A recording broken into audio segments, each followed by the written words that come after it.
اعوذ باللہ من الشیطان الرجیم بسم اللہ الرحمن الرحیم. Dear students, السلام علیکم ورحمۃ اللہ وبرکاتہ. آج کا ہمارا لیسن کلاس 10th ہے اور حدیث نمبر 20. الحمدللہ ہماری آج 20 احادیث مبارکہ مکمل ہو جائیں گی. تو آئیے لیسن سٹارٹ کرنے سے پہلے دعا پڑھتے ہیں. اعوذ باللہ من الشیطان الرجیم بسم اللہ الرحمن الرحیم. رب اشرح لی صدری ویسر لی امری واحلل عقدۃ من لسانی یفقہوا قولی. آمنت باللہ صدق اللہ العظیم. تو آئیے سب سے پہلے حدیث مبارکہ پڑھتے ہیں. خیر الناس من ینفع الناس. خیر الناس من ینفع الناس. پھر اس کا ترجمہ دیکھیں.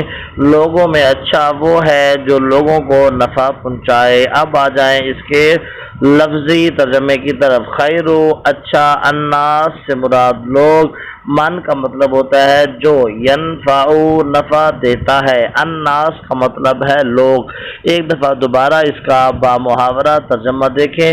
لوگوں میں اچھا وہ ہے جو لوگوں کو نفع پہنچائے. اب آ جائیں آپ کی وہ تشریح جو ٹیکسٹ بک کے اندر موجود ہے. قرآن کریم میں ارشاد ہے کہ اس دنیا میں عزت اور کامیابی انہی لوگوں کو نصیب ہوتی ہے جو خلق خدا کو فائدہ پہنچاتے ہیں. خلق خدا سے مراد اللہ تبارک و تعالیٰ کی مخلوق کو فائدہ پہنچاتے ہیں. تو اللہ تبارک و تعالیٰ انہیں دنیا کے اندر عزتیں بھی عطا فرماتا ہے اور انہیں کامیابیاں بھی عطا فرماتا ہے اور انسانیت کی فلاح و بہبود کے لیے کوشاں رہتے ہیں. اس حدیث میں اس بات کی وضاحت کی گئی ہے، لہذا ہمیں چاہیے کہ تعلیم کے ذریعے بھی لوگوں کو نفع پہنچائیں. اگر آپ کے پاس علم ہے تو اس علم کو آگے لوگوں تک پھیلائیں. اس سے لوگوں کو فائدہ ہوگا تو اللہ تبارک و تعالی آپ کو دنیا میں عزتیں عطا فرمائے گا، کامیابیاں عطا فرمائے گا. اسی طرح ڈیئر اسٹوڈنٹس آگے دیکھیں. نفع پہنچانے کے بہت سے طریقے ہو سکتے ہیں. سب سے پہلا طریقہ یہاں پہ ذکر کیا گیا ہے کہ تعلیم کے ذریعے لوگوں کو نفع پہنچائیں. ایک اور طریقہ ماحول کو صاف ستھرا رکھنا بھی انسانی بہبود کے لیے ضروری ہے. تو ہم اگر اپنے ماحول کو صاف رکھیں گے تو اس سے خلق خدا کو فائدہ ہوگا. اس کے بعد پڑوسیوں کا خیال رکھنا، انہیں اذیت اور تکلیف میں مبتلا ہونے سے بچانا. اذیت کہتے ہیں تکلیف اور پریشانی میں مبتلا ہونے سے بچانا بھی ان کے حقوق کی پاسداری اور انہیں فائدہ پہنچانا ہے. درخت لگانے سے ماحول کی آلودگی کو کم کیا جا سکتا ہے. اس سے بھی ہم مخلوق خدا کو فائدہ پہنچا سکتے ہیں. درخت بارش کا سبب بنتے ہیں اور ہوا کو صاف کرتے ہیں. ان سب پہلوؤں سے مخلوق خدا کی خدمت کرنا خیر الناس بننے کا بہترین طریقہ ہے. ڈیئر اسٹوڈنٹ، اسی طرح شارٹ کوشچن آ سکتا ہے کہ خیر الناس بننے کا بہترین طریقہ کیا ہے؟ تو آپ ان میں سے کچھ بھی لکھ سکتے ہیں. تو اس کے بعد آپ آ جائیں ایکسٹرا تشریح کی طرف. نفع پہنچانے کی فضیلت.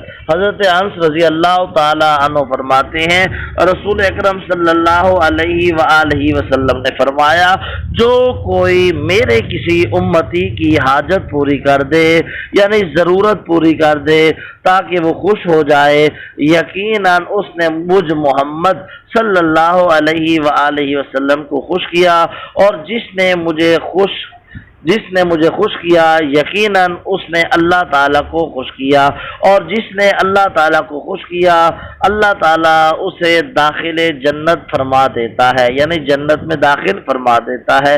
آگے ہے جنت سے محروم. رسول اکرم صلی اللہ علیہ وآلہ وسلم نے فرمایا، وہ شخص جنت میں داخل نہ ہوگا جس کے پڑوسی اس کی تکلیفوں سے امن نہ پائیں. تو ہمیں اپنے پڑوسیوں کا خاص خیال رکھنا چاہیے.